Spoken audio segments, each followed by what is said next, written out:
What's up, everybody? It's your man, Sean Zittel, holding it down with another live.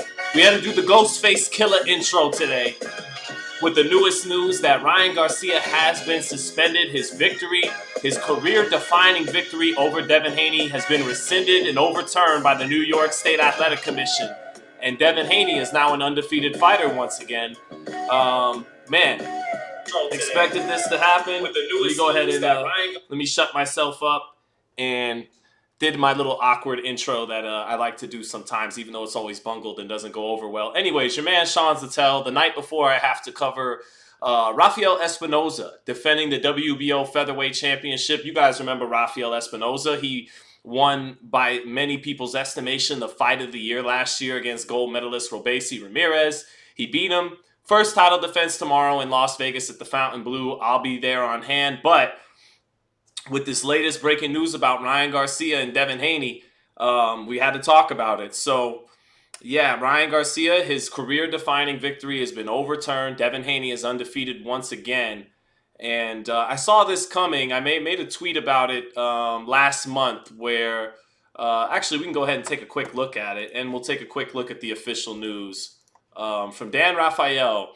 Dan Raphael, the future boxing Hall of Famer, journalist, says, breaking, Ryan Garcia's legal team have made a settlement agreement with the New York State Athletic Commission. He has agreed to the following: a suspension of at least 1 year, a forfeiture of his $1.1 million purse, his guarantee goes to Golden Boy, and Haney may get a percentage, a $10,000 fine, and the fight is officially a no contest, which means if you punch this in right here, that means Devin Haney has a O here again. So Devin Haney is undefeated.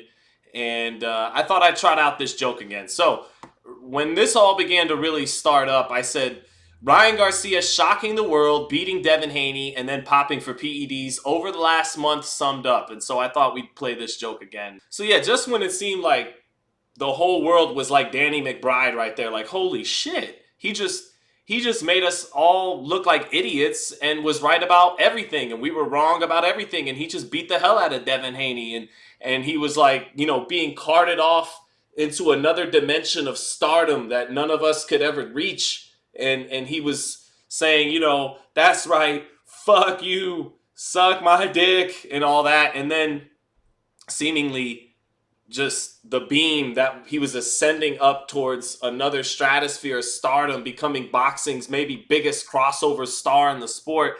And then the PED test came out and it was like, you know, everything just dropped there and then. And this is the culmination of that happening. And man, it's tough because I think Ryan Garcia shell-shocked Devin Haney. I think you see Devin Haney yesterday saying he's not going to fight for 2 years until he gets a rematch with Ryan after his suspension. Then you see him say he's going to take a whole year off, and I've won all the belts already, so, you know, I'm taking a year off. That's a guy who appears to be going through some PTSD, some post-traumatic, you know, stress disorder, and who isn't eager to get back into a boxing ring after what he suffered against a enhanced Ryan Garcia April 20th. And it's sad to see on that front, selfishly as a boxing observer, what you'd love to see is the Miguel Cotto stuff. You know, okay, you got cheated by Margarito, but you get right back in that ring and keep fighting, and then eventually get your rematch. And if you are capable of pulling it off, get your revenge back in blood, not in the courtroom or anywhere else, but get it back in the ring where all of us want to tune in and see. But it looks like Devin has some recovering to do before he's willing to step foot in the ring. He's giving all indications that he's going to alleviate himself and vacate of the WBC world title at super lightweight. And that's disappointing because I think Sandor Martin, and excuse me, I know some people hate it when I take a drink of water, but I think it's a shame because Sandor Martin and Jack Catterall, I've been saying for over a month now, they fit the bill as the perfect comeback opponents for Devin Haney because they're world-class fighters and they will test him to the utmost, you would think, skills-wise. But they don't possess the kind of dangerous power that should shake Devin Haney up, you know, punch resistance-wise, when his chin and his mentality and his psyche, he's still got to get his legs underneath him, so to speak, before he takes the brunt of a puncher, takes the shots from a puncher. So I love the Sandor Martin fight for him. But the WBC kind of played a dirty game. And I say dirty game because Canelo Alvarez hasn't been mandated to fight David Benavidez in about 3 years. Jermall Charlo was allowed to not box for over 2 years before any talk of stripping him began. Now Carlos Adames is the full champion, but it took forever and a day for Charlo to meet any kind of reprimand on defending the WBC belt. Meanwhile, Devin Haney, he can't even get through a full 2 months. Well, he's just gotten through 2 full months since getting beaten, which is now a no contest, getting beaten by an enhanced Ryan Garcia. And the WBC, before we could even get to an official ruling by the New York State Athletic Commission, they're ready to strip him. They're ready to mandate him to fight Martin. But Devin looks like he's not going to take that fight, and that's unfortunate. That seems like he's a little shell-shocked, after just being honest. That seems like he's a little shell-shocked after the Ryan Garcia fight. So now he's headed for vacation, and Ryan Garcia will be joining him on vacation. So Ryan gets the suspension for a year, and I want to quickly get to a super chat from my man Matt Borgeson, who says, we all know what we want to see. In all caps, rematch, baby, or feed him to Tank Davis. He'll be out of there within 6 and sell huge pay-per-views. Matt believes Devin Haney would get knocked out by Gervonta Davis in 6 rounds, but it looks like Gervonta is headed towards a unification fight with Vasyl Lomachenko, so that won't be next. But thank you for the super chat, and I totally agree with you, though. I got to see the rematch between Ryan and Devin. The commission made the right decision. Ryan Garcia should not have been able to uphold this victory. Between blowing weight on purpose and then coming in and popping, getting caught for a performance-enhancing drug, he definitely shouldn't have kept the victory. They didn't give Devin everything he wanted. They didn't give him a disqualification win. So Devin didn't beat Ryan Garcia, but now Ryan Garcia didn't beat Devin Haney. And I will state that as a matter of fact. Everything else between how much of it was Devin couldn't get out of the way of the left hook versus how much of it was Ryan was enhanced, and that's why he did the damage he did repeatedly, and how would a rematch... Everything is speculation and conjecture and subjectivity, but the facts of the matter is Ryan Garcia dropped Devin Haney 3 times. He blew weight on purpose. He popped for a performance enhancer, and so he did not score a victory over Devin Haney. Devin Haney hasn't beaten Ryan Garcia as a professional, so they're going to have to rematch again at some point, and that will be a huge fight. And, we'll cross that bridge when we get there. But, it's funny, I've been joking around that Devin gets his O back, and so do I, on this new channel that's been going on for 2 months. The only big fight I had picked wrong, I picked Matias Liam Paro wrong. Liam Paro wound up pulling off that upset, but in terms of most of the headlining fights, I picked all of them correctly, except I started off 0-1 on this channel with Ryan and Devin. So, I joked around a month ago. I've stopped making this joke because it's self-centered and no one cares. But I go, Devin's going to get his O back and so am I. Ha ha ha. But I bring that up to say I hesitated to go live after Ryan beat Devin. I went live immediately after the fight, ate my crow with like a man, gave Ryan all the credit, didn't use the weight. All we had back then was the weight. We didn't have any knowledge of PEDs, and I didn't use the weight as an excuse. I likened Ryan Garcia to Leonardo DiCaprio saying, I'm king of the world in Titanic, and made that joke and shared that clip and gave Ryan all the praise in the world because he shut me up. He proved me wrong. I thought Devin Haney would win that fight convincingly, and he beat Devin Haney at that moment convincingly. But one reason I didn't want to go live with it was, despite Ryan winning the fight, I still didn't really have a lot of good things to say about Ryan. I didn't like the telling the whole world to suck his dick. That's why I brought in the joke from This Is the End about, fuck you and suck my... This was Ryan right after he beat Devin. Ryan! Fuck you! Suck my dick! Yeah, I didn't like that, and following up with worship and praise of Jesus Christ and all that. I just didn't like that, and I didn't like that he leveraged things like pedophilia in the entertainment industry, some very serious, real issues, and he used it to promote himself And then once he got the win, there was no follow-up on that. He said he was going to expose Bohemian Grove. He never did. He never released any information. Alex Jones talked about that 15 years ago. He said he had proof that he was raped as a young kid. He had proof that they did sacrifices and pedophilia at Bohemian Grove. He never unveiled any of these things. The closest he came to any revelation outside of boxing was shoe shining for Donald Trump. And, so ultimately, exposing anything beyond boxing that needed to be exposed in our society never came. All it came was a bunch of self-promotion and then telling everyone to suck his dick and we were all wrong and nah, I told you so. And Ryan quickly tapped into being a true celebrity.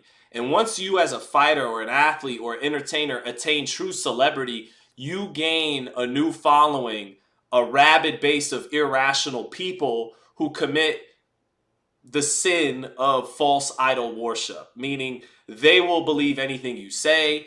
And, Ryan leveraged that to his own benefit. He created a new lie and a new excuse every step of the way. First, it was ashwagandha. Then, haha, that's just a joke. Once the ashwagandha root comes out and said, that's impossible. There's no way you could have Ostarine. Then he says NutraBio, right? The strawberry flavored NutraBio. Then NutraBio comes out and says, there's no way possible he could have got that from us. Then he in doing that, he sends a container that's already opened when from the little bit of research I did to kind of easily piece that together, that logical fallacy. You're not supposed to send in the container you took that you opened. You're supposed to send in a container that hasn't been opened, that has the same lot number, meaning it was made in the same factory in the same batch at the same time. And if those come through uncontaminated, then it says, you're dirty. There was nothing contaminated in there. And he went from saying he took nutrients that were contaminated to Victor Conti set it up, and basically a new lie and a new excuse every step of the way. And his irrational celebrity-like, cult-like following believed every word of it. And then they're on people like Mize Bumper who are just trying to tell the facts as we go along. So, and you know what? I'm going to do something interesting here. A big story outside of boxing right now is the Kendrick Lamar and Drake beef in hip hop, right? I'm gonna connect this Ryan Garcia stuff with the Drake and Kendrick Lamar a little bit, in that everyone now is celebrating the Kendrick Lamar diss. Catchy song, good song, hip hop music. I love hip hop. That's my favorite form. I'm a hip hop head. I own hundreds of hip hop rap albums. Definitely a hip hop head, right? So I say this with love to hip hop, because it's not like some other great genre of music. Rock and roll has been long irrelevant on the major scene, and we're not. What are we gonna talk about, jazz or whatever? But hip hop has been destructive and toxic for over 2 decades now, and has, in my opinion at least, declined. As the art has declined over the last 20 years, right? And Drake has been elevated to the most famous musician, Taylor Swift, a few others, whatever, but Drake is the king of hip hop over the last 15 years, right? And now the same people, I don't give a fuck about Drake. I don't listen to contemporary hip hop like that. I don't listen to contemporary music like that. I don't listen to too much of anything beyond like 2006, but the same people who made Drake the biggest thing since sliced bread and rap, and bought all his albums, listened to all his songs, they're the same people who are saying they're not like us. They're not like us, right? And the fact that they just keep turning out that little catchy hook and not really giving a shit about the deeper context of what Kendrick Lamar is talking about. Kendrick Lamar is saying Drake is a pedophile, from the entertainment industry, a pedophile by the entertainment industry. He's an industry plant. He's been planted there by the industry to lead the rap game a certain direction. He's a culture vulture, right? He's really a Canadian suburban rich kid who goes down to Atlanta to assimilate this character and all that, right? So now everybody's like, yeah, that's cool, but just the hook. They not like us. And they know, and they sing along every word. I'm reminded of Kurt Cobain from Nirvana, who said he's the one who sings all our pretty songs, and he likes to sing along, and he likes to shoot his gun, but he doesn't know what it means. And I say all that to be the same people who love Drake are like the same type of people that love Ryan Garcia. That celebrity worship. And they put you up there. They put you up there on the pedestal. Drake's the greatest thing. He's the greatest thing ever. Ryan's the greatest thing ever. Ryan's the greatest thing ever. He whooped Devin Haney. They're lying. They're cheating him. Inside job. They're just out to get him. Da da da da da da. And now that he's been busted, watch them switch up just like they switch up on Drake. And that's not the point. You're not supposed to just hop to the next dick. You're supposed to understand that this superstar, this false idol you were worshiping, was lying to you the whole time. And you don't get to just absolve yourself of that. And that's a message for all the Ryan Garcia, not boxing fans, not the boxing fans who love his left hook and love his hand speed and love his talent and picked him to beat Devin Haney. You saw something coming that others couldn't. I'm not talking about them. I'm talking about that lowest common denominator, false idol celebrity worship that both, Drake and Ryan have been exposed for recently. And by the way, Kendrick Lamar is from the same belly of the same beast. He's from the music industry too. So, there's propaganda to his music too. But that's all. I just wanted to make that kind of, it's a little bit of a reach, but that kind of connection. Drake and Ryan both have that ridiculous, irrational celebrity worship that, led to people being irrational, basically. And it's funny that, some of the same people that held him up as that idol will now be the same ones shitting on him and looking to hop on the next fighter's dick or the next rapper like Kendrick Lamar's dick. And that's not the point. But let me say what's up to a few people sending some super chats. AI Money 231, thank you for the super chat. Both super chats, thank you, sir. Matt Borgeson sent another super chat, said, also, as you said, when Ryan first won, PEDs or not, I believe Ryan has Devin's number. That amateur history plus Ryan's power is too much for Devin. It indeed might be. And there's only one way to really find out in a rematch. Devin's going to have to make some adjustments or he may very well suffer the same thing.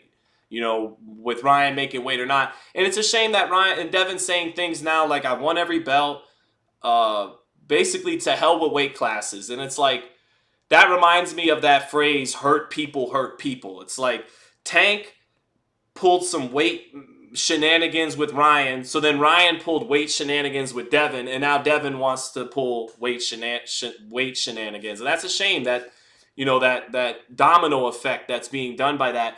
And back to the Ryan and Drake thing, I tie it back into that's why I just came on for a few times and just praise Ryan, because I wanted to be the bigger man and eat crow when it was time to eat crow and give Ryan credit when it was time to give him credit. But I also did it out of fear of that irrational celebrity type worship fan base blowback. And now because if I said all this stuff 3 weeks ago, a month and a half ago, I'm the bad guy, I'm the hater, I'm all this, but the truth always ages well. And so now there's nothing they can say because it's been held up that he's not going to keep that victory. And so winners, to the victor goes the spoils, right? And so everyone was just going to have to eat that and consume that and bow down to Ryan. He's a good-looking, hard-hitting superstar. Ain't shit, you can't say shit about it, and that's that. But that was never really right. Even with the win over Devin Haney, he deserved to be called out for some of his conduct. Now it's just easier to do because now some of the bandwagon will lessen since his win has been overturned to a no contest. So, but I did ask Ryan about this when it all went down. This was my question for him the day after this all originally came out, the fight week of Canelo Munguia, and here it is. Ryan, but you're fresh off you bragged about deceiving the whole world. Why should the public believe you now when you deceived everyone in the lead? That's a loaded question, bro. Some things need to be taken serious. There was many things that I said on my lead up that were very serious. Child sex trafficking, very serious. Yes. And I'm still passionate about it. I'm still working behind the scenes against it.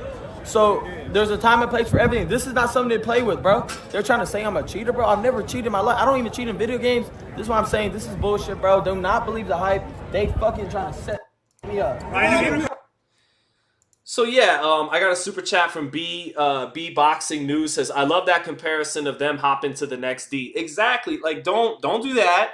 You just like the Drake thing. Like you guys, not you, not talking to you specifically watching necessarily. I'm doing a broad general statement of people who gravitated towards the celebrity of it all.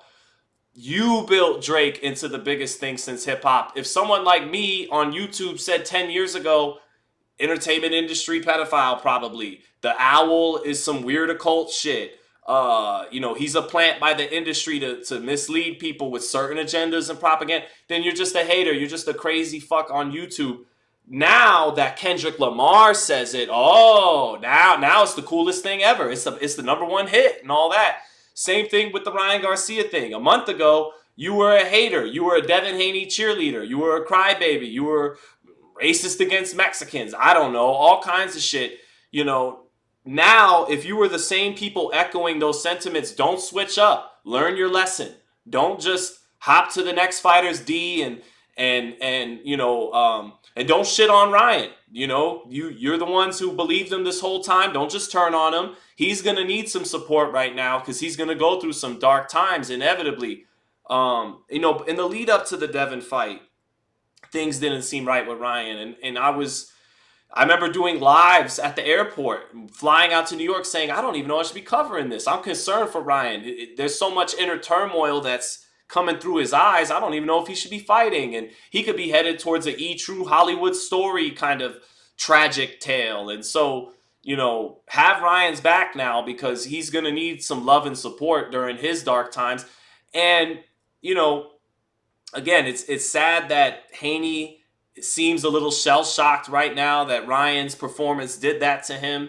But it's also sad the way he got drugged so much by fans. He's had basically 90% of negativity on his social media posts. Even right now, they're calling him a sore loser, a crybaby, all of that, as if you're not supposed to fight someone coming into a fight dirty and get it overturned by any means you're capable of. Devin did what he's supposed to do in that regard.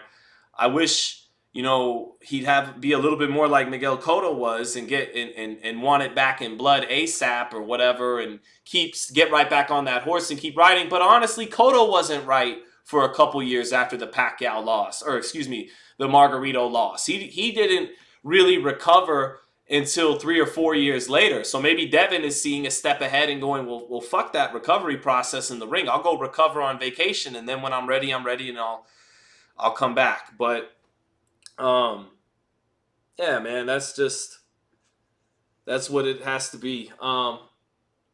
Bad News says, well, to be fair, you've been hating on Tank. It's obvious Tank dislikes you, Sean. Every time you ask him something, he gets upset. Hey, Bad News, let's reveal this for you. Let's show you the time, because you said Tank doesn't like me, right? Well, I got a little receipt for you on why Tank doesn't like me. And I'm going to break this down for you right now. Gervonta Davis, solid. Let's see. So this, for Bad News who thinks Tank don't like me, this is when Tank said last month, you do stay solid for the most part that I know. Stay like that. A lot of people not like that. And so when I ask Tank serious questions, that is me staying solid. That's me taking Gervonta's advice. Gervonta didn't say, I like you, we're friends, you're my favorite reporter. He said, you stay solid. Stay like that. There's not a lot of people like that. Not being solid with, he gave me a Twitter compliment, or he gave me a compliment on Twitter. Now let me kiss his ass and get closer to him so I get more interviews and more money and more content. No, I took his advice to heart. Staying solid is still asking the man the real questions in the sport of boxing. Are you going to fight Shakur? Are you going to fight Lomachenko? Are you going to look to become the best fighter pound for pound? I actually I've taken Tank's advice by asking him real questions and staying solid, not becoming an ass kiss, not trying to curry favor and get more access to him. I want to stay solid for myself, but also I appreciate that Tank don't compliment anybody like that. So I would say on the contrary, Bad News, I'm staying solid by asking him those tough questions, which really aren't even tough questions. They're just real boxing questions. And I ask him those questions, and I ask Canelo tough questions too, because they have a responsibility beyond themselves and their careers now to uphold the sport. And they're so fucking good that I believe they could win all these tough fights I'm asking them about. So why not take them and do it and prove it in the ring, which you may very well be capable of doing. So thank you for that. I got a super chat from Tank. Someone calling themselves Tank in the super chat says, I love the content, Sean. What are your thoughts on the full sparring footage of Gervonta and Devin being released after the fight with Frank Martin? Well, it's very petty of Floyd Mayweather. And Floyd Mayweather, I mean, there's a Floyd poster out of the shot. It's right above all of it. It's a painting of Floyd, signed by Floyd with Shane Mosley. So Floyd Mayweather's the best fighter probably of my lifetime. I'll say he is the best fighter of my lifetime. He's the best fighter I've ever got to see up close, right? Not on television or on YouTube, up close. So I love me some Floyd Mayweather. Great fighter. I'd even put him probably on my Mount Rushmore of boxing. It would be Muhammad Ali, Sugar Ray Robinson, Hammer and Hank Armstrong, and probably Floyd Mayweather. A lot of old timers would say I'm crazy. They put Duran ahead of him. They put Sugar Ray Leonard. I think Sugar Ray Leonard would have beaten Floyd at welterweight, but Floyd started at 130. So pound for pound's a little bit different discussion than head to head. So I say all that. I say all those wonderful things about Floyd to say what he did in releasing that footage right after Tank's win was very petty and kind of gross, because Floyd is saying on It Is What It Is with Cameron and Mace that last time I checked, I got a gajillion houses, a gajillion dollars, and a gajillion cars, and a gajillion belts, and I never lost. So what do I have to be jealous of, Devin Haney or anybody? But that's not how a lot of great, powerful egomaniacs work. Egomaniac is what got them there, to all the way to the top, stop at nothing, beat everybody, and be the number one top king dog. That same mentality is why you are kind of hating on other people trying to come up. Big Daddy Kane once said in the song with Big L, people come in the game, block their shot at the rim. If that ain't in you, the fuck you gonna possibly win? Meaning, you gotta have enough meanness in you to cut the throat of uprising competitors, right? And all these young guys are uprising competitors that want to one day, someday, somewhere, some fighter will want to eclipse Floyd's perfect record, titles in 5 divisions, the records at the box office. And, you know, even though someone like Devin Haney is probably never going to do that, I've seen great people who've achieved a lot still be consumed by what the person on the bottom is doing. It's part of how they're wired and why they got there to the first place. So him releasing that footage of Tank, it contradicts what he's saying about, well, I don't care, and I'm not worried or concerned about what anyone else is doing and hating on them, because that was a bit of a hater move. Because it's like, Gervonta just got a beautiful knockout on pay-per-view, something you didn't do very often. You definitely won all those fights on pay-per-view, but outside of Victor Ortiz, who got what he deserved, he headbutt you on purpose and tried to hug you and kiss you 3 or 4 times, then you sent him on his way with a 2-piece. But outside of that, and Ricky Hatton, you stopped Arturo Gatti, but you didn't turn his lights out. You didn't have him like this. And Gervonta's been doing that on his pay-per-views. He's been getting KOs, sometimes leaving them flat on their back. And so no one really, I watched it. We all watched it, but relatively speaking, no one cares about this sparring session from a couple years ago. Everybody is buzzed about the knockout Tank just got, and they want him to fight the other top lightweights. But I watched the sparring, and what I thought of it was, if you were scoring it on rounds, Devin may have edged it because Devin let his hands go a lot. But Tank did hurt him. Tank got dirty to start. Then Devin returned the favor later on. Tank was kind of clowning, trying to talk to people outside the ring, and Devin came from behind and hit him in the back of the head. And so Devin got some good work done. He was busier than Tank. He let his combinations go, some nice crisp combinations, but it didn't look like anything was bothering Tank. It looked like even at times Tank was playing around in there. It looked like at times Tank was like, you know, what are we doing? This whole fight till someone quits bullshit, man. You guys are tripping. You know, it ain't that, like, he's not taking it as serious as Devin Haney was taking it and Floyd was taking it. But he did have the biggest moment of the sparring. He hurt Devin, and you know, maybe with 8 ounces on, he maybe could have finished the fight if it was a real fight in that sequence. Devin was a teenager and Tank was a grown man. Let's keep that in mind. But it didn't look like, despite Devin getting good work off, it didn't look like to me that it was really bothering Gervonta. But Gervonta was kind of brushing it off, half of the time talking to someone else outside the ring, clowning a little bit. Devin got good work done. Don't take it away from him. But it didn't look like anything that was throwing Gervonta off. It looked like Gervonta was still just a spurt away, a spurt or two away, a moment or two away from just dialing it up another notch, from reclaiming control at any given moment of that sparring session. But Devin was a teenager and got off a lot of good combinations and a lot of quick work on Gervonta. So that's how I assessed it. And still hope they fight one day.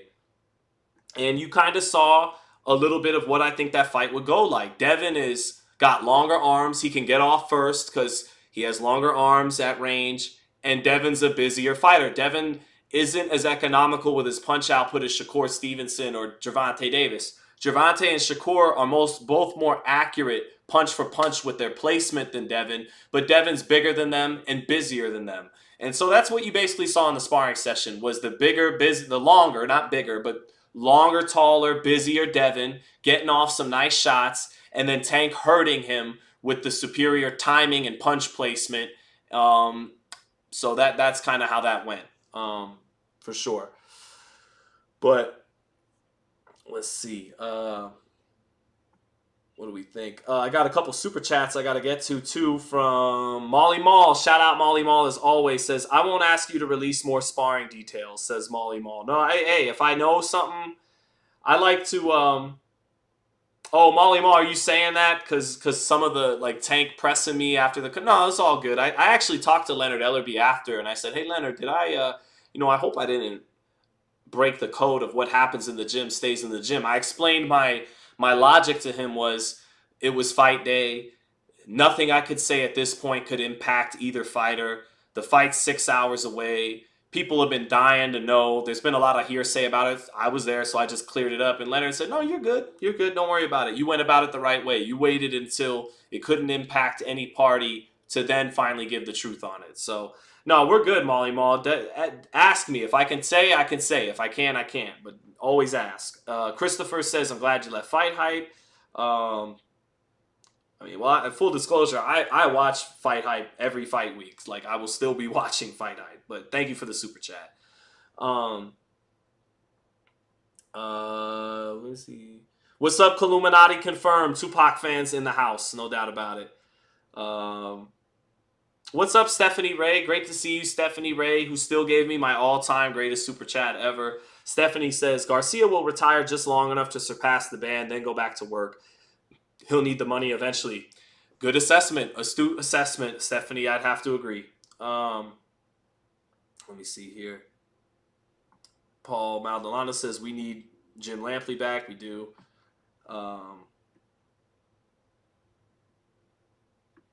Let's see. Paul Maldonado said, actually, Tank didn't want to continue the convo because you were being annoying. It's my job as a journalist to be annoying. If I'm always asking something the fighters want to hear or makes them feel good, then I'm just being an ass kiss all the time. And there's something dirty about that. Sometimes the ass kiss isn't even sincere. Sometimes it's you're doing it on purpose to get more out of them, to get more access and content out of them. I may still do those things from time to time. Sometimes it's a good tactic if you just want someone who doesn't talk a lot to open up a little bit. Let them know you respect them and you think highly of what they're capable of and all that. But to your point, Paul, sometimes it's my job to be annoying to the fighters. I can't always ask them what they want to be asked. I got to ask them what you guys want them to be asked. And last I checked, the main priority for boxing fans, and that's who I do this for. I I heard a great journalist say you could either write for the dozen or so people in the building. He was talking about the NFL. You could either write for the players, the coaches, and the PR team, or you could write for the millions of people who love the sport. And so that's why I want to gear my questions towards. I don't want to gear my questions towards what makes the fighter happy, the promoter, the trainer happy. I want to gear my questions towards what the audience, the boxing fans want to be answered. And last I checked for Gervonta Davis, that was fights with Vasyl Lomachenko and Shakur Stevenson in the lightweight division. So, if it annoys somebody, so be it. But Bless365 says, Sean, Ryan got everything he deserves. I will never respect a drug cheat. Well, thank you for the super chat.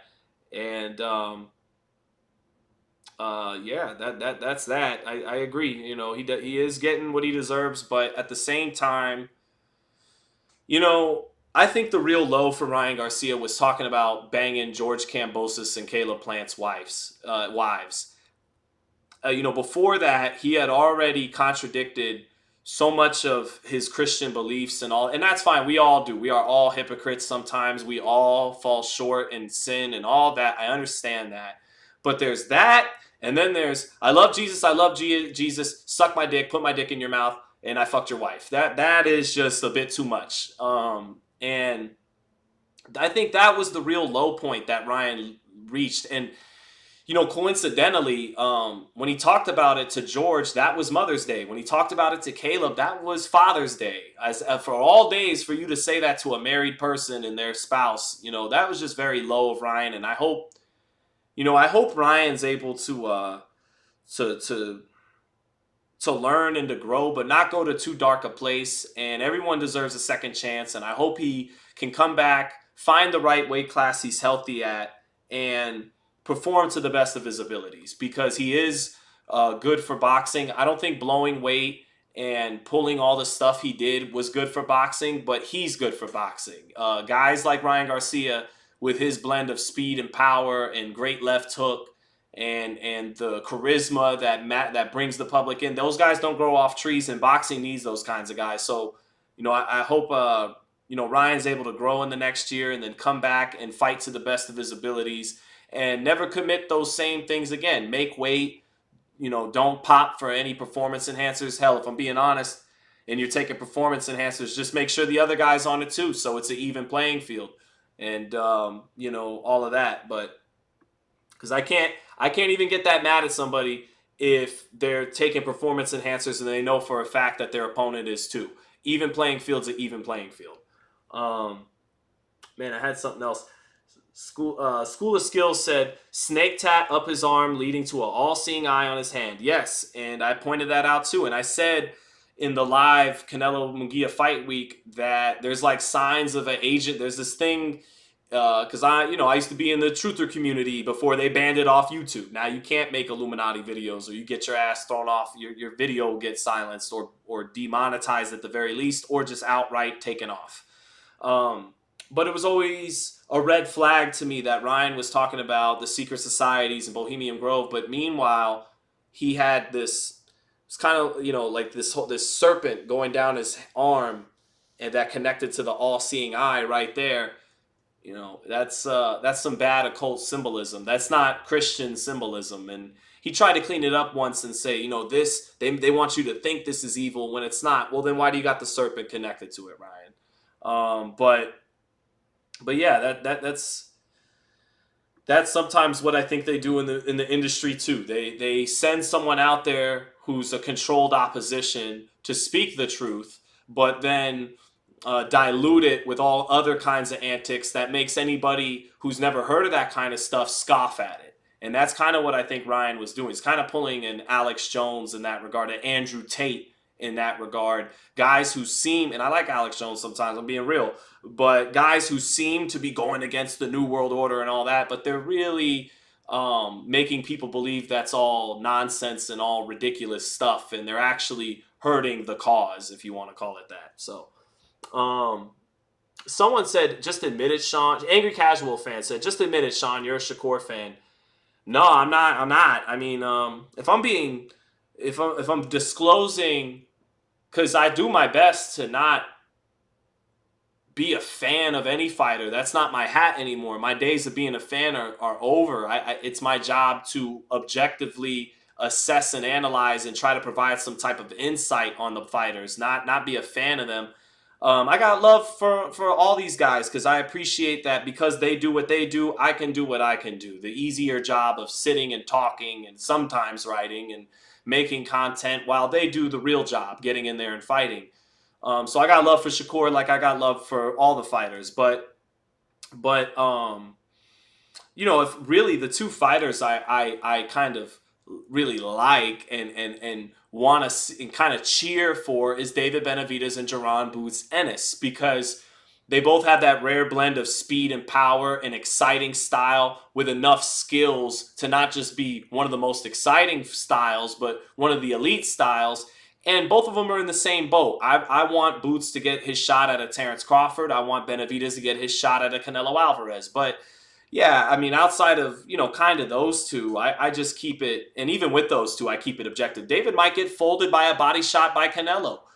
David did fade down the stretch against Gvozdyk. He wasn't able to stop Gvozdyk like Beterbiev was. Won a lot more rounds than Beterbiev. Boots, for as much as I want him to get a shot at a Bud Crawford, hasn't done anything. Hasn't really done anything. Hasn't won against any top opponents. Romain Villa is a tough guy. Who it wasn't a fluke that he beat Rashidi Ellis. He has power, you know, but hasn't beaten any proven guys. So, you know, I just keep it real, but try to keep it real. So yeah, let me see. Let's see here.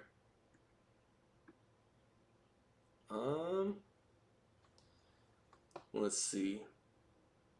So yeah, you know, Ryan may have taken his pound of flesh out of Devin, and that's sad if that's the case.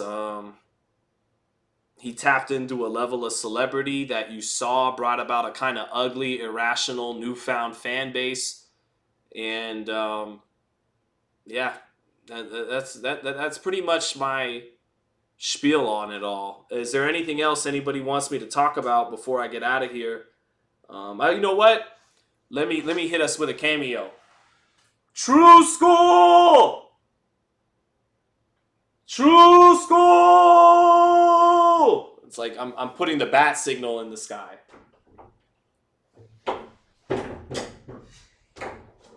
Oh, hold on, chat. Hold on, chat. There he is. Hold up. Oh, wait, get in the frame. Oh, we got a True School is in Vegas. We got him. We got him. Supreme Cliente. Iron Man. Look, it's Ghostface and Raekwon on the cover of Iron Man. Or that's the only Built for Cuban Links album where they do that. Yeah, all right. It is. It's not Iron Man. Good to be here, Sean. All right. I didn't think I'd be on the live. That's right. I said, you know what? Why end the live prematurely when I got a superstar guest in the other room that could drop bars? Okay. So real quick, let me get this super chat, BT, which is, I can't condemn Ryan, but praise Muhammad Ali, Benavidez Coke, Alicia Bumgardner 2 anabolic steroids, Roy Jones, etc., to name a few. Yeah, well, while you're on it, clenbuterol with Canelo. Manny Pacquiao was highly suspected of Alex Ariza shakes for years. Evander Holyfield, Evan Fields, getting Balco deliveries to his house. My favorite fighter ever, alongside Bernard Hopkins, Eric El Terrible Morales, popped for the Danny Garcia fight. He mentioned Roy. Okay. Sugar Shane in the rematch with De La Hoya. So yes, you're right, but we're not talking about that right now. This is Ryan's sentence to be served, okay? Not those legends right now, but I named them all, and there's more. Floyd with the testosterone level thing, the IV drain for Manny. Manny his damn self, again, with the aforementioned Ariza shake. So yes, I get it. There's no, you know, so... but hold on. Oh, we got another guest. We got the real superstar. He's the real superstar. We got Leonardo Zittel Sanchez. Leo, do you have any thoughts on Ryan and DH? Talk to him, Leo. Talk to him. What are your thoughts? All right. Go ahead. I don't know how to do it. You don't know how to do it? Yeah, I can't think because I'm a little tiny boy. He can't think because he's just he's self-aware. I like that. Self-aware already. Self-aware young man. But all right, Don Bernard said, "Good to see you on your own channel. Can you break down Tank versus Loma?" I got Tank, but I do think, you know, like timing matters. Tank, should he beat Lomachenko, deserves credit. Does he deserve credit as if he beat a peak of his powers, Loma? No. But does he deserve to say, oh, he just beat a washed Lomachenko? Lomachenko is still the world champion who just knocked out Kambosos, one of the stronger performances of his entire career. So Tank's going to deserve some credit. It'll be a unification. It'll be a win against a future Hall of Famer. But, oh, what's that? The pterodactyl from the Megazord? That's right. 93 in the house. Go ahead, Leo. Take the pterodactyl, son. We got Samantha in the house, too. We got Wifey in the house. So it's just a star-studded line. It's a star-studded affair. Leo heard BT and he wanted to come down. Oh, you heard BT here at Uncle BT? Uncle BT, and so that's what happens. So I think, oh my God, Stephanie Ray, you're too kind. And you must make a lot of money. Thank you so much, Stephanie Ray. Let me finish these other super chats, and I got to give Stephanie Ray some shine for being so generous. Thank you, Stephanie. But I think, I think Loma's going to give a great, this is what I'm predicting right away. Loma gives a great spirited fight, explosive fight, because he's a front foot fighter fighting a knockout artist, right? Sounds good. And even if the early rounds start slow, because they're both slow starters, they both download data. They do. But, I think inevitably the youth favors Davis. Timing matters in boxing. When fights happen matters. And this fight, the timing of this fight favors Davis. Davis is peaking right now. He's never looked better. He's improved, and Lomachenko is still an elite lightweight, so it's going to be a competitive fight. But at some point, no matter how good Lomachenko is at taking the angle, he's coming in. His punches come on the front foot, not off the back foot. So I think he's going to run into something at some point, and I think Gervonta Davis is the first guy to stop Lomachenko, and I think Lomachenko makes it a great fight, but I think he retires on that night, and he'll go out fighting the best on the biggest stage. I think that's a great way to go out for Lomachenko. What do you think, Brendan? I think physicality makes a difference too. I think if you look at Lomachenko's career, he's never been the best at like handling physicality. He's a classy fighter, likes to get the angle on guys. So I think it'll be a great fight for about 7 to 8 rounds, and then I think Tank will probably figure him out, and physicality make a difference. Does Tank get that physical though? Like, he's not like Salido. Like, he's not banging you on the cup and shoving you off in the clinch. Well, okay, maybe not physical in the sense of, like, he uses his physical strength, but physical in terms of how he delivers his counter punches. Yeah. So, Lomachenko makes a big mistake. Look at that one punch he landed on Frank Morin. I can't remember which round it was, but Frank Morin, I think he threw, like, a straight left hand, and Tank caught it and countered with the uppercut to the body, almost instantaneously. Yeah. So, just stuff like that. I feel like the aggressive counter, maybe not physicality, but the aggressive counter punching a Tank, I think would, because Tio and Devin are bigger than Tank, and they rehydrate to a bigger size than Tank, so they were a little at times physical. But you're right, it's not like Devin was Salido or Tio was Salido in there. It was just their size. Like, they're not in the pocket mauling him. No. So it's one of those. But I think it'll be a good. I think if Lomachenko can get to those angles early. Maybe he drains the Tank's energy a bit more, makes him have to fight a little harder down the stretch than he's used to, and he may just have one last great performance left in him. So I think it's still a great fight. Yeah, he definitely. I mean, he definitely has a chance. I think the key is Loma doing what he always does: the feints, the constant feints, mental pressure, making Tank bite on the feint, and then bopping his head up with straight left hands. But Tank's got a good chin, and that's why I think, even though he's going to do his Lomachenko stuff, he's going to have some great moments in the fight. He is going to pop Gervonta Davis's head up with clean, effective shots off the feints. But I think Tank's going to eat those shots, and when he's fast and accurate and skilled enough that when he lands, it's going to land with a different level of impact, and that'll be the difference. The question becomes is if Lomachenko has, let's say, like he has like a Devin Haney-esque performance against Tank. Yeah. Do the powers that be in boxing allow him to get a decision? He's got to win 8. He can't win 7. And he's got to fight in the 12th fucking round. He can't con his way through any. He didn't fight in the 12th round against Haney and Lopez.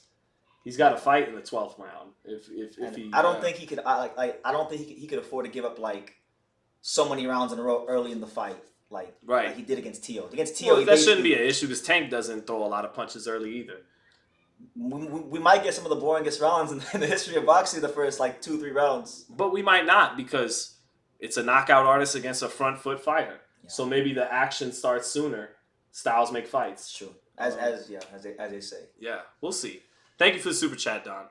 And then Mr. Rocket says, I'd have to argue that Ryan turning heel made him bigger, and more eyes is good for boxing. It needs more characters, and characters make boxing fun.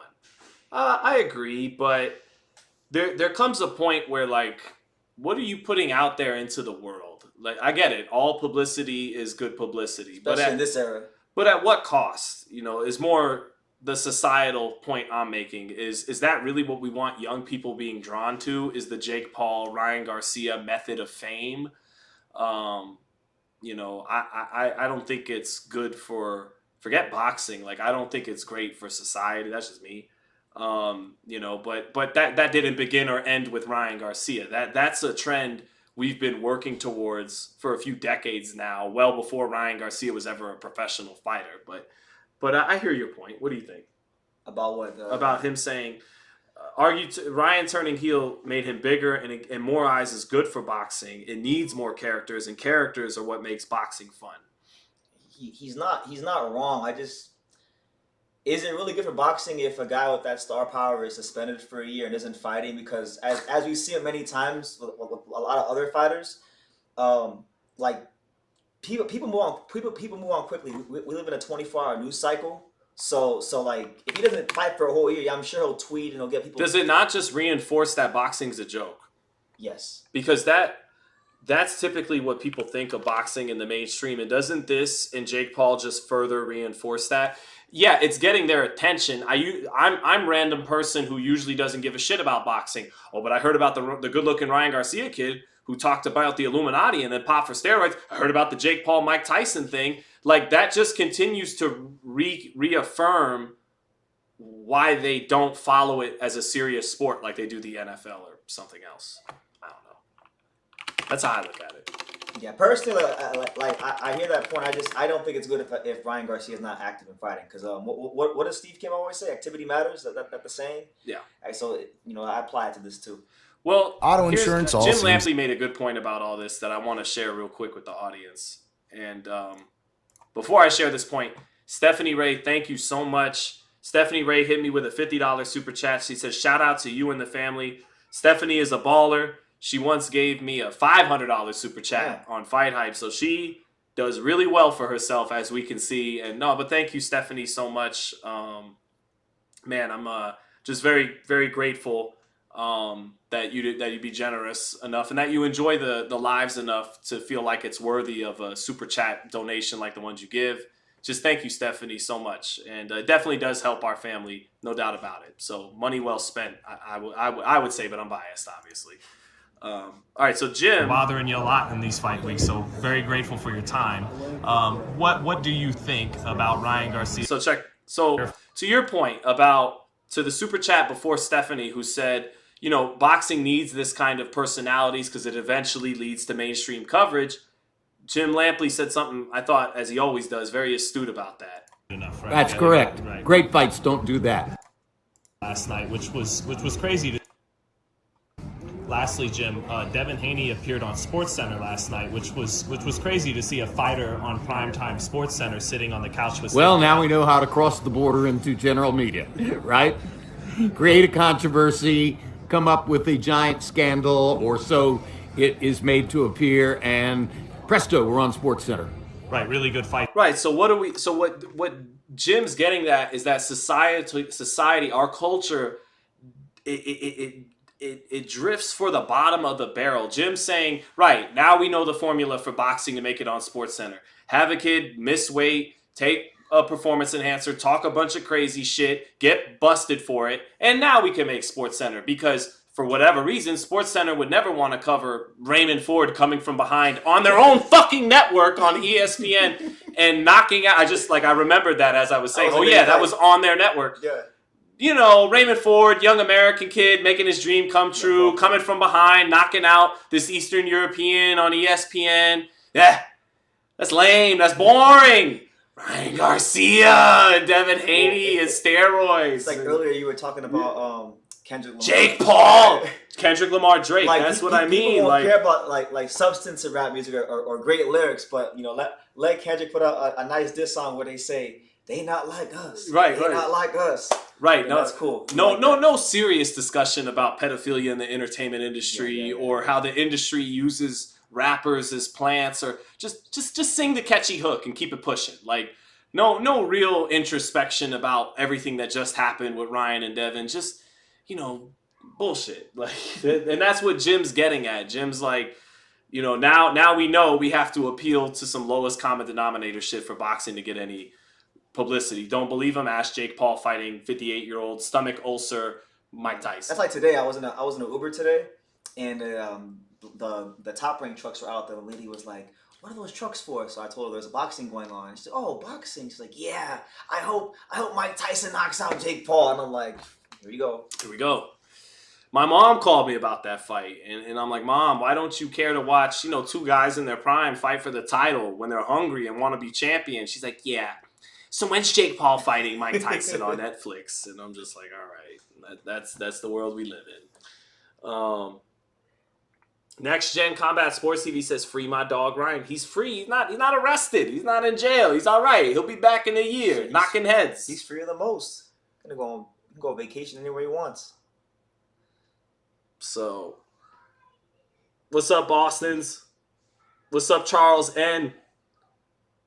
Sean, relax. We here chilling with you to fight talk, no rush champ. For fight talk, no rush champ. I got you. Thank you. Stephanie Ray says, "I have 5 boys and brothers. Grew up in boxing. You're legit to me." Damn. That is a good compliment. That is pretty good. You're legit to me. You good. You valid. You valid. Yeah. Solid, as Tank would say. Solid as a rock. Thank you. Gustavo Fontalba says, "Stephanie is the GOAT." No cap. She is. She made my day. Haney should fight Tio, says Charles N. Haney should do the mandatory with Martin. Is some dirty work that they did, making sure it went to a purse bid before he got his O back. Because that, yesterday's price is not today's price. That $2.4 million purse bid was for a 31-1 Devin Haney. It's true. Not an undefeated super lightweight champion, Devin Haney. Fresh off a big pay-per-view with Ryan Garcia. Because that makes everything just so much more attractive for the networks and everyone involved. So, boxing's crazy. Yeah. Timing and everything. Jamal Charlo, get better, champ. 3 years. Devin, last month you just fought a guy on PEDs who knocked your brains around. You're going to have to make a fucking decision, bro. You're going to... Canelo, you good. David, everybody's asking. Stephen A. Smith is on First Take. He wants you to fight David. We don't want you to fight David. You're good. Devin, fight Sandor Martin or else. Or else. Just funny.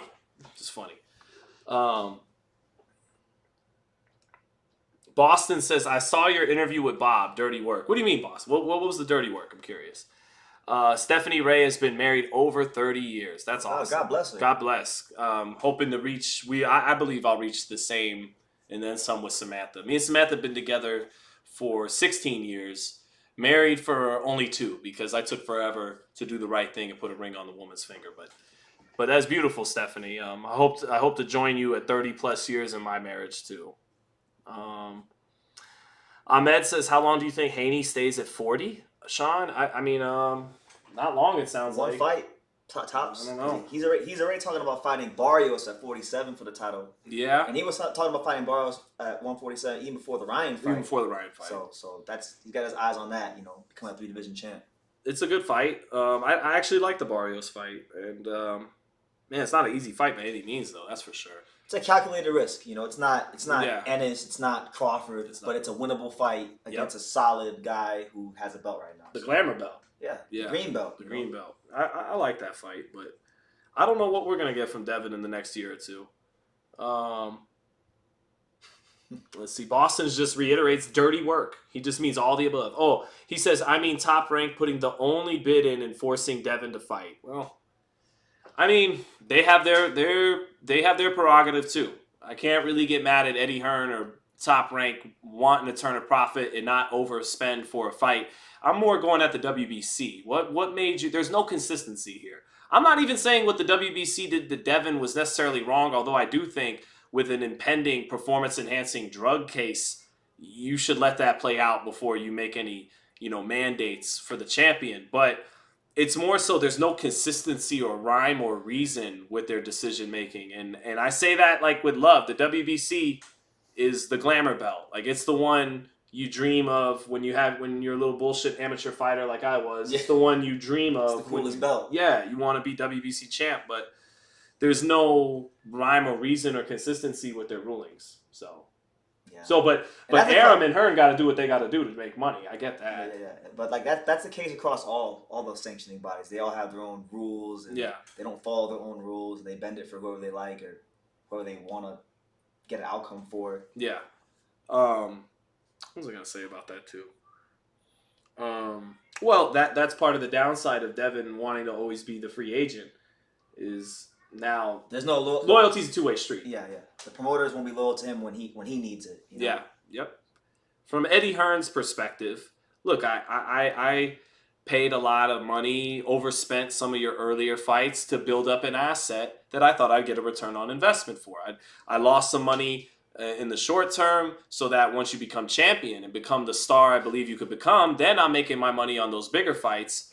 And, Devin, the Kambosos fight, deuces, went to Top Rank. The Ryan Garcia fight, hey, I'm working with Oscar for this one. So Eddie is saying, well, if that's the case, I'm not overspending for any of your fights anymore. And I understand why Eddie would feel that way.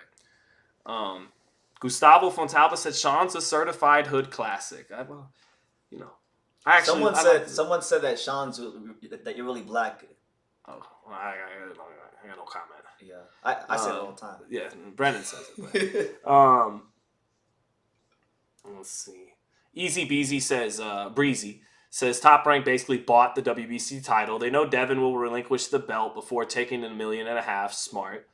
What an angry casual fan. Oh, yeah, that's a funny line. What's up, Dembe66? Appreciate it. How does Devin call himself a champion, says DJ Furious. I'll unveil that to you right now. You ready for this, Brendan? Go ahead. He calls himself a champion because he is a champion. It's not because he is, as of today, June 20th. 2024, 6:05 p.m. Pacific time. He is the reigning, undefeated WBC super lightweight champion of the world. So that's how he does it, Yes. AJ says Sean, the #1 boxing journalist. It's a tie with the True School era. Yeah. It's the True School Zittel era. The Zittel True School era, the True School Zittel era. What's up, Pete? Pete Pangiotopoulos. I think I got that. Pete Pangio. He's probably Pete Pangiotopoulos. He's Greek. That's a Greek name. Yeah. He's Greek. We took all their culture from them. The Romans. We just took the Greek thing and made it our thing. How does George Kambosos feel about that?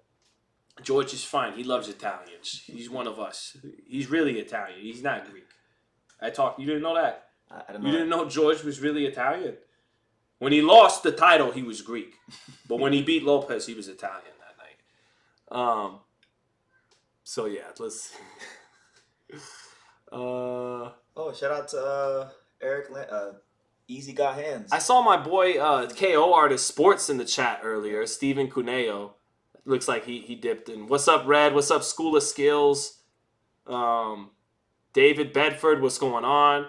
Jim, the Boxing Life, what's going on? Always Gustavo Fontalba. Red says Benson Hearst. Benson Hearst. You know what?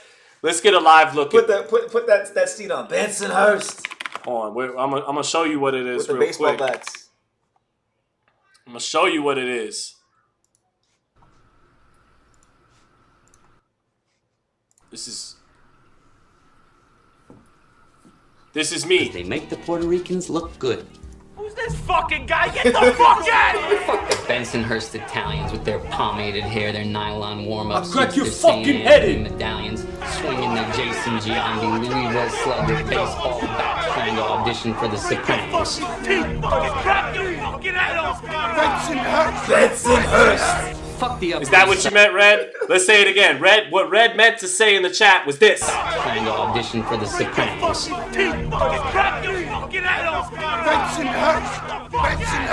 Fuck the That's right, baby. Home to Paulie Malignaggi. Bensonhurst. That's right. That explains so much. There you go. Clout Chaser Olympics says best boxing commentator on the tube alongside Brendan Taylor, True School Sports. Thank you. Will P says 31 wins, 0 losses, 1 no contest, 1 ass whooping. Funny comment. Had to read it. Red, yeah, that scene. How do I think Paro fares against the other champs at 40, and who could he beat? Well, let's see. You got Lopez, Paro, Haney, and Cruz. He's a live dog. He's a gutsy Australian. I like him. I think if I had to pick, like, probably Tio. Well, Tio is so inconsistent. Yeah, and Tio, like, I wouldn't classify Liam as strictly just a mover. I think he's a well-rounded fighter who can do a little bit of everything really well. But I think he moves well enough and he counterpunches well enough that you could outpoint a guy like Tio. Well, when Tio's right. We just don't know. The thing is, it's hard. Like, you just don't know when. Does his style, is that really the style that gives Tio problems? What, movers? Well, yeah, Paro moves, but he's a tough kid. He's trying to exchange a little bit in there, run his shots off. He's not slick. He's not a slick counter puncher like that. He's a good boxer who has great conditioning. Can counter punch. Yeah. Can sharpshoot. Yeah. So Tio will get his chances to hit him like with some hard, aggressive counter shots. But I'm saying if I gotta pick a guy, that's probably who I'm picking. I don't think he'd outbox Devin.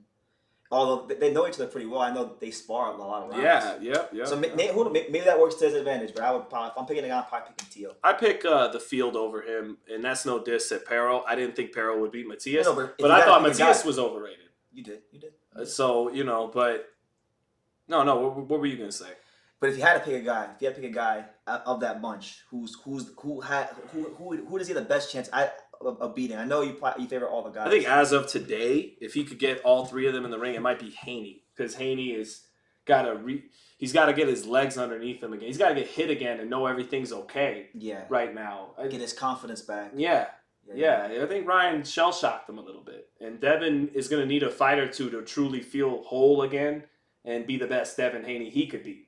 So, I mean, it ain't happening. Although there was some rumors that Devin petitioned to get a unification so he doesn't have to defend against the mandatory. There was some speculation about that. When was this? I don't I've just seen things floating around Twitter that maybe he would try to petition the BC to let me do this unification with Paro and give Sandor Martin a step aside, And then come back to that later on. Yeah. Like the whole Jack Catterall, Josh Taylor situation. Yes. Yeah. So, but I think Devin, Cruz, and Lopez would beat Paro. But Paro's a gutsy guy. He's a live dog against them.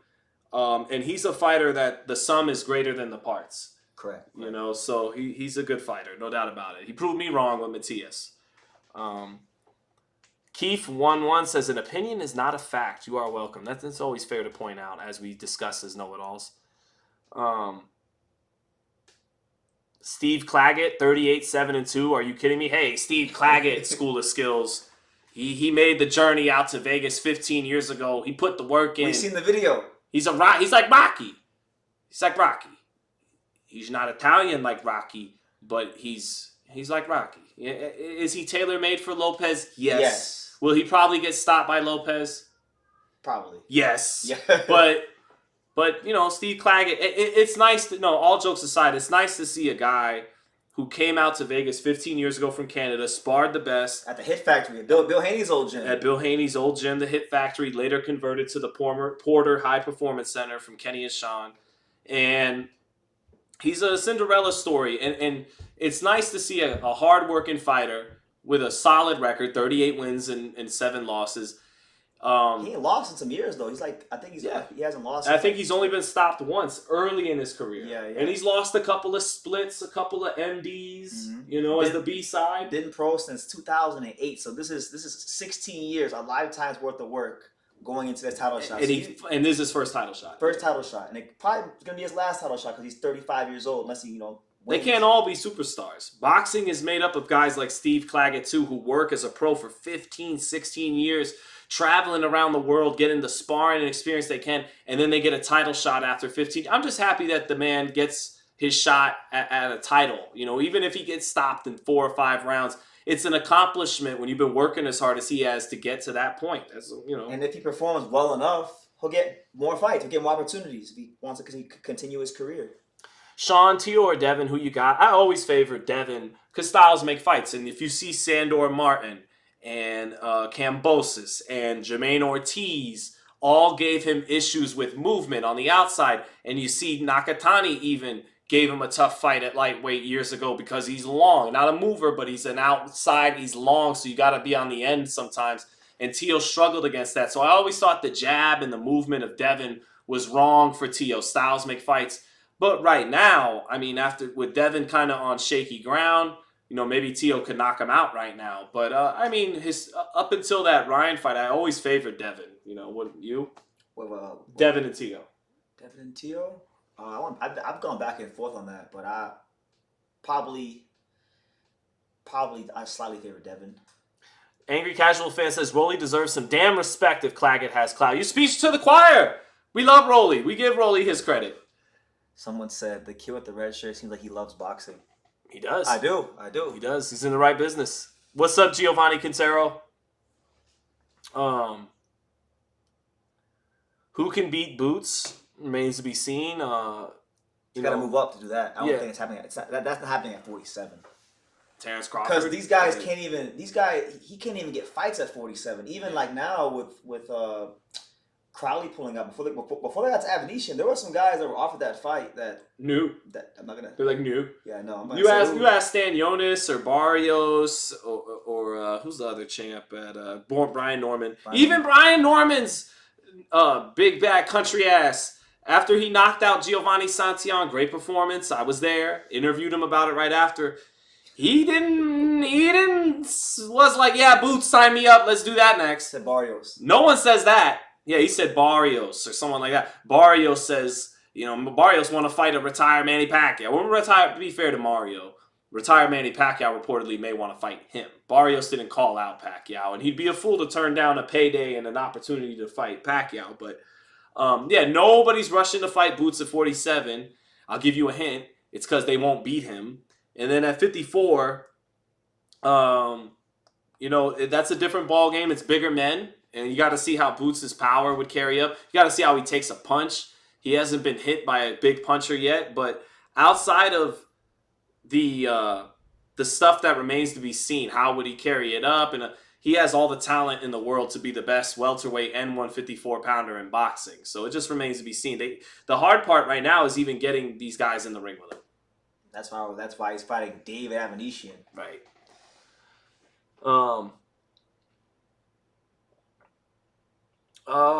Question, Dougie Fresh says, question, do you think the commission's ruling on Ryan Garcia is inconsistent with previous rulings on the matter? For example, Bumgardner. Well, help me on this. Wasn't that more of a WBC thing? It wasn't with any particular commission?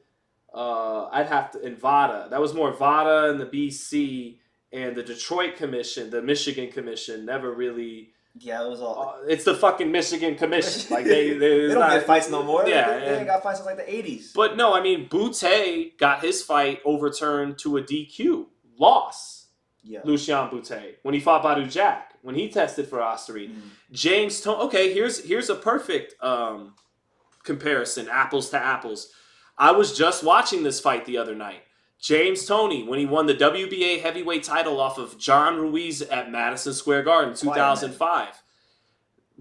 Toney was about to join Roy Jones as the only middleweight champions to become heavyweight champion. He winds up losing that to a no contest because he had Osterine. So the New York Commission suspended Toney, I believe, and they stripped him of his victory and the title.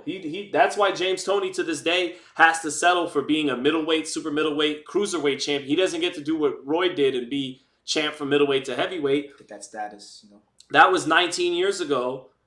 So no, they were consistent. James Toney popped for Osterine with the New York State Athletic Commission. His win got overturned to a no contest. Ryan Garcia popped with the New York State Athletic Commission for Osterine. His win got overturned to a no contest. So there you go. And that's that. So, but that's about it, man. I think Max said, "Yo, you've answered my question finally. Haha, jerk." Well, I'm happy I finally got around to it, Max. I'm sorry that it took so long. Michael R. Davis has just a super chat. No questions, Just no comment. Just little 10 spot. Just broke me off with a 10 spot. Thank you, sir. Pete Pangiotopoulos says, didn't Ray Ford just lose? He did. He lost a really good competitive fight to Nick Ball. That fight could have went either way. No robbery claims here, but yeah, he could have. He also could have held on to his title, but he didn't get the benefit. That was of the doubt. happening over there. Right. Let's see. Lucas Brown got his fight overturned versus Chagayev. Sean, thank you for that, Angry Casual. Although that's a very hardcore boxing fan sentiment. That's not very casual fan of you, but that is very good. Champion says, Sean, do you remember the boxer that got cheated in the ring and drunk himself to death? The fighter that got cheated in the ring and drunk himself to death? Oh, are you talking about the Irish kid from New York that fought Louis Resto? I don't know. I know Resto died in an accident a couple years after Louis Resto. Not Resto died. The Irish kid he fought. I wonder if that's who he's referencing. B Brown, thank you for the super chat, brother. Says shout out to Sean Z, shout out to BT. So this is half of your super chat. Yeah. And shout out to Pops. I hope he's doing all right. BT, can you give them an update on Nelson, on your Pops? Yeah, shout out to Pops. Yeah, Pops is he moved up to North Carolina with some family. So I'm here now in Vegas. I'm based in Vegas, chasing a boxing dream next to the Dundada boxing media himself, Mr. Zittel. And it's been fun. We did Tank Martin last week, and now we're doing the Espinoza fight this week, and so living the dream. Billy Collins, that's the one, chat. Thank you, chat. That's why I love my chat. Very high IQ boxing chat. Yep. Sure. Billy Collins. Yep. Angry Casual fan says, "Okay, I'm not a casual. I lied. It's a running joke. That's his thing. He's angry casual fan, but he's not a casual at all. Yeah, not at all. He knows about every now and then he'll play the part and say something really stupid on purpose to keep the gimmick going. Is actually pretty good. Real Brandon Casanova said, Sean be ignoring my questions. What's the question, Brandon? I got you. Send it in right now so I can read it. I'm ready. There's a delay on the chat, so I'm just dying with it. I got to see this. Let's see. Smack owner, is he involved in testing for Ryan since Devin was under Smack? Shaking my head. Right, Snack, which isn't even spelled right as Jamal Charlo. Look, I was fair about that. This whole process, I said, look, maybe there's a chance Ryan Garcia can uncover some conspiracy. And I don't say conspiracy like other people. I believe in fucking conspiracies. So maybe Ryan Garcia could uncover a conspiracy truly connecting the dots between Victor Conti, Vada, and the fact that he's endorses Devin Haney with Snack. Devin Haney isn't just someone who goes to Victor Conti. He's a true ringing endorsement, wearing Snack all the time. He's in the commercials. He's in commercials and whatnot. Poster boy. So, yeah, I mean, but ultimately, now I got to go to another movie clip. Hold on.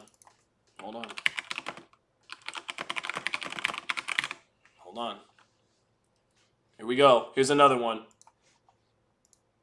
You got one problem, though, Jake. You got no witnesses.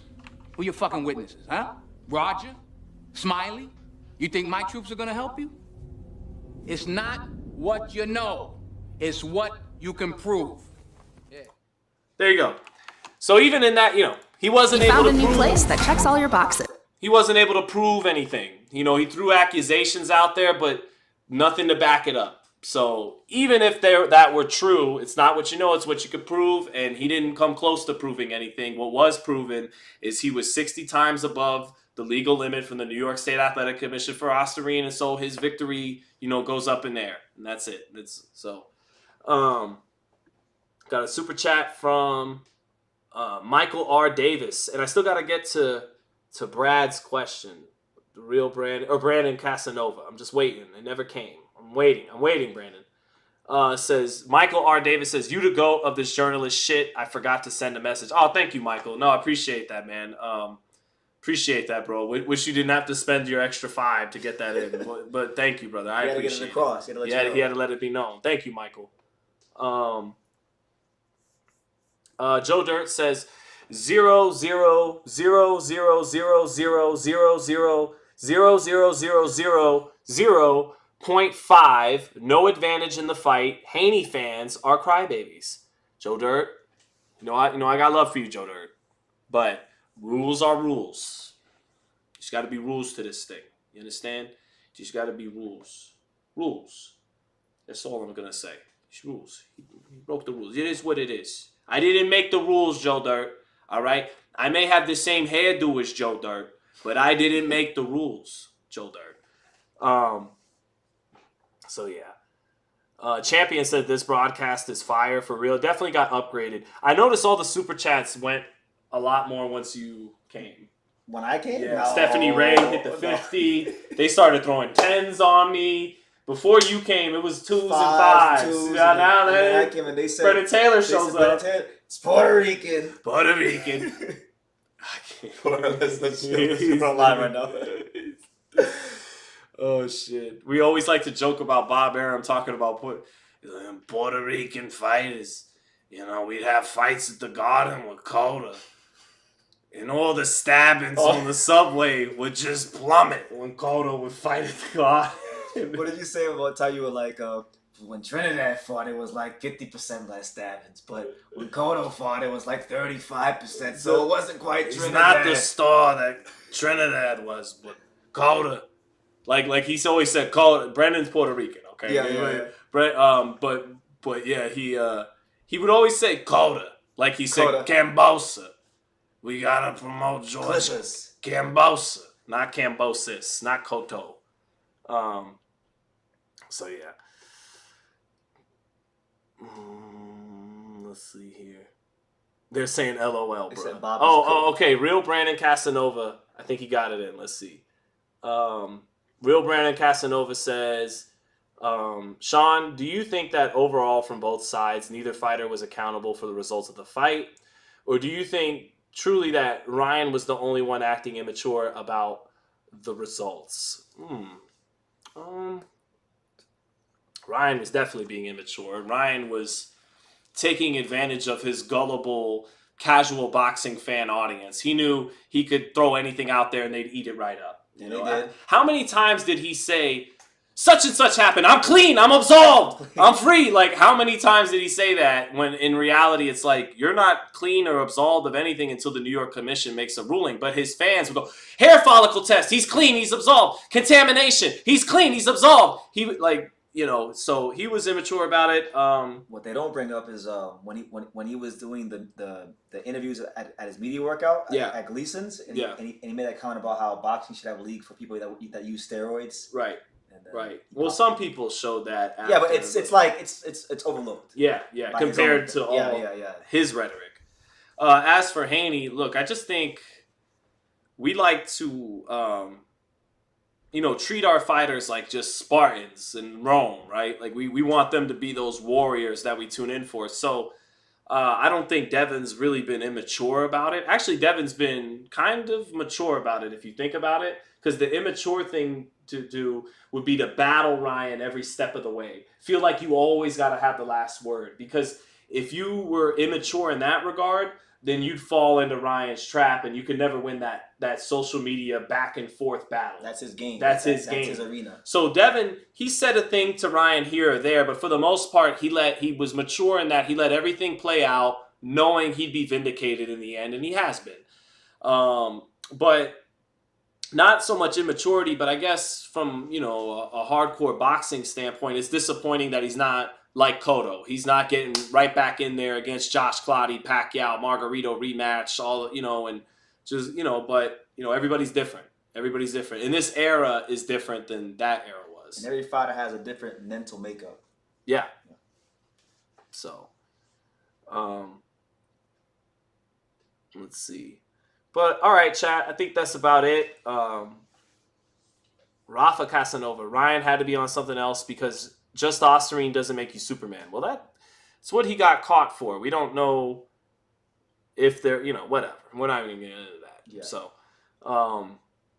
they got to have a rematch to ultimately find out who's the better man, who's the better fighter. And they will. And I'm sure they will at some point. Yeah. Mr. Roger, thank you for the super chat. Says, not to throw conspiracy with Kobe being rich. How does Kobe magically go on a 1991 helicopter when he's so rich? Lakers magically win the same year. Oh, well, don't get me started. Yeah. And it happens a couple nights after LeBron passes him for 33,000, etc. points on the all-time list. And don't even get me started, man.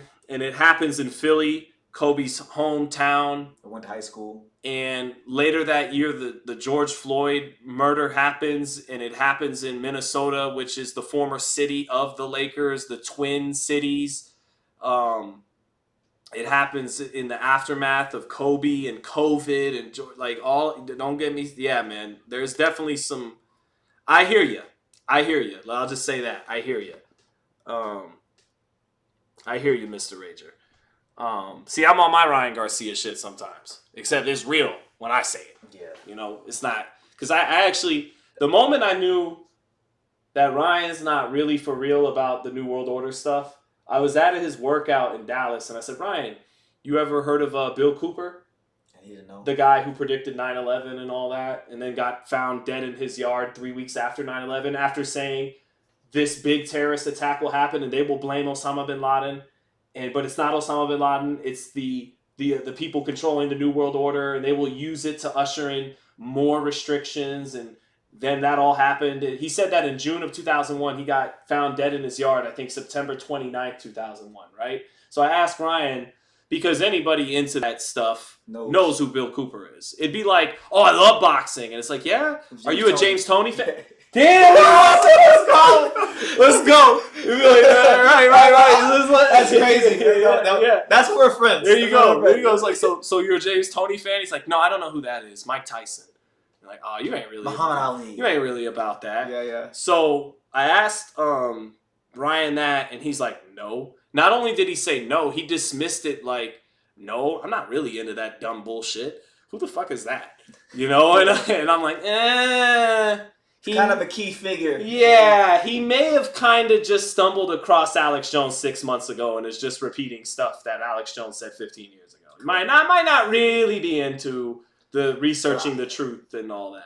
Someone in the chat said they like the conspiracy version of you. Thank you. Thank you so much. I have to keep it under wraps or else I'll look fucking crazy to everybody and never get a chance to be a true professional in boxing journalism. But maybe that's what I deserve. Cecil, thank you for the super chat, says Prime Cotto versus Boots. How do you see it? Well, I mean, Boots has so much to prove. Cotto's a bona fide legend. The only 4-division champion from Puerto Rico. Yeah, Martinez was washed when he beat him, but Martinez was the middleweight champ, and Cotto knocked him out, became middleweight champion. So Boots has a lot of work to do to be considered amongst the likes of a Miguel Cotto, who is a great fighter, first Hall of Famer. I was there when he got inducted. But head-to-head, forgetting about resume, I might actually favor Boots. Cotto is 5'7". He started at 140. Boots is a big welterweight. Who's going to probably be a 60-pounder one day. But then again, man, I don't know, because Boots ain't seen nothing like Miguel Cotto. Nothing. I hate to bring it up because the Boots fans hate when I bring it up, but he fought Karen Chukajan, who moved on him a little bit, and Cotto's not going to do that, but yeah. I know he's not going to do that, but I'm just saying, there's we saw something with in the Karen fight where Boots still has some things to prove. That's what I'm saying. He's not a finished product. Thank you, Pete. Pete Pangiotopoulos says, thanks, Sean. Y'all are killing it. Have a good night, bro. We're about to get out of here, too, in a second. But, look, head-to-head, just off the top, I'm actually, I don't know, man, because Cotto before the Margarito fight was a different animal than after the Margarito fight. Correct.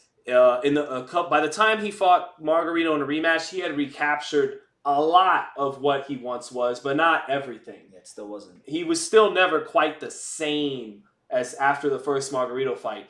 The Cotto that fought Shane Mosley and Zab Judah, I got to see Boots deal with some real resistance from a real top level fighter to act, because Cotto was impossible to shut down offensively. Even Floyd Mayweather didn't shut him down. Pacquiao, before he dropped him, was getting hit with nice left hooks and combinations. So nobody ever blunted Cotto's offense. Actually, the guy who came closest to it was Trout. In later years. Yeah, when he was past. When he was past, Still had a little revive after that. He beat Martinez. He gave Canelo a good 12 rounds. But I don't think Woods has ever been touched to the body like so what I don't Cotto know. would hit him with. So it's honestly, thank you for the super chat, but it's honestly, there's too many questions Ennis has yet to answer. You know, we got to see Ennis against some real guys before we could say, oh, he beat Cotto. He shows all the talent and the tools to be able to beat a Cotto at welterweight, but you know, let's see him fight some real championship level caliber guys, and then it'd be more fair to assess him in Miguel Cotto. But I think that's about it, man. We will leave on that. You guys were amazing all chat long. Guys are awesome. Much love and respect to the high IQ chat we brought in. And yeah, man, let's call it a day. It's been an hour and a half right on the button. Brendan, is there any gems you want to drop? Subscribe to True School Sports. Appreciate it. Brendan Taylor, over 75,000 subscribers. And he put it best. He said the difference between his channel and all the other boxing channels is he actually covers the sport of boxing. It's true. You notice you will not get a live from me out of Kosei Tanaka, you know, defending his belt. You're not going to get a live from me out of that. Show at 4 in the morning or something like that, you know? But if you really about that boxing life and you really care about 1 through 15 in all the weight classes, regardless of country or style, this is the best channel to go to, man. This is the best channel to go to. And that means a lot. So it's always big when it comes from Sean. But I guess the final message would be just continue to support the sport of boxing. Try. Make sure you give these fighters, like we like Steve Claggett. Steve Claggett, right? Every fighter has a journey. Every fighter has their own path. Not everyone's not going to be the blue chip amateur who goes undefeated their first 30 fights. So just I would say, like, and it's not just a boxing thing. It's more of like a societal thing. We gotta show some more respect and more courtesy for the blood, sweat, and tears that these guys give us. Yeah, so, yeah. Well said, Brendan. I'll leave it at that. Well said. And you know, I hope, and I'll close on this whole Ryan Devin thing. I think I hope there's something learned from people about this celebrity worship thing as it pertains to the Ryan situation. I hope Ryan is able to come back, serve his suspension, make weight at a weight class he's comfortable at, and I hope he fights to the best of his abilities. And the chips fall where they may in that regard. Ryan's able to come back. I hope he doesn't descend into any kind of dark place. I worry about that for him. And then for Devin, I hope he can get over what seems like some shell shock after the 3 knockdowns to Ryan, and he stabilizes himself. I just don't want this debacle that it turned into between Devin Haney and Ryan Garcia to, ruin the potential they have in their mid-20s going forward. I want both guys to still be able to come back from this and be the best fighters they can be and let the chips fall where they may there. So much love to everybody. Super chat from Jack. It's $2. He says, Pillow Fist won't recover from this. Thank you for the super chat, Jack. We'll see. And we shall see. We shall see. Only God knows. Peace.